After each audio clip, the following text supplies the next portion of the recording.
खबर शामिल करते हैं मंडी बहाउद्दीन से, जहां कोरोना वायरस लॉकडाउन की वजह से मुतासर होने वाले गरीब आवाम के लिए मुखैर हजरात की जानिब से रोज़ाना अफ्तारी का एहतमाम सोशल डिस्टेंसिंग के तहत गाँव के 300 घरानों को खाना फराहम किया जाता है।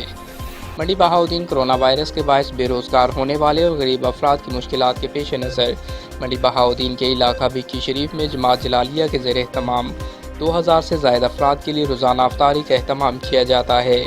खाना तकसीम के वक्त लोगों को सोशल डिस्टेंसिंग के असूल मद्देनज़र रखते हुए दायरे लगाकर खड़ा किया जाता है और बिला तफरीक खाना तकसीम किया जाता है। आस्ताना आलिया भिक्की शरीफ के सजादा नशीन पीर सैयद नवीदुल हसन मशहदी ने इस हवाले से बताया कि अपने गाँव के अफराद को खिदमत खलक के जज्बा के तहत खाना तकसीम किया जाता है ताकि आलमी आफत के बायस पैदा होने वाली मुश्किलात में कोई भी भूखा न रहे।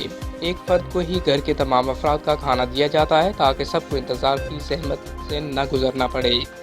उन्होंने कहा कि रमज़ान शरीफ के आखिर तक खाने की तकसीम जारी रहेगी और ईद उल फितर पर इनमें ईदी भी तकसीम की जाएगी। ये सब अल्लाह की रज़ा और इसकी खुशनुदी के लिए किया जाता है। खिदमत खलक का सिलसिला सारी ज़िंदगी जारी रहेगा। दुनिया से कोरोना वायरस के खात्मा के लिए रोज़ाना की बुनियाद पर खसूसी दुआ भी की जाती है।